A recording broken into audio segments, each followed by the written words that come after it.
Sabato 29 luglio, Santa Marta. È il 210° giorno dall'inizio dell'anno, ne mancano 155 al termine. Il sole sorge alle 5:51 e tramonta alle 20:43. La luna si leva alle 18:22 e tramonta all'1:24.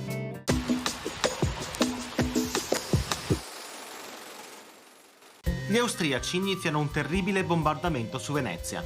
Svegliate in piena notte dal tremendo frastuono, le donne escono di casa con i bimbi al collo, brontolando «Nati d'un can de un tedesco, neanche a dormire in pace in elassa. Viva Venezia!».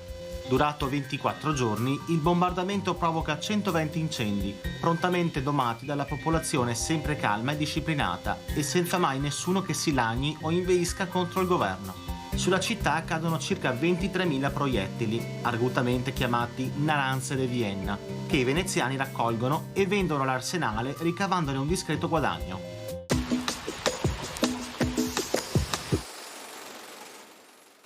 Le previsioni per domani.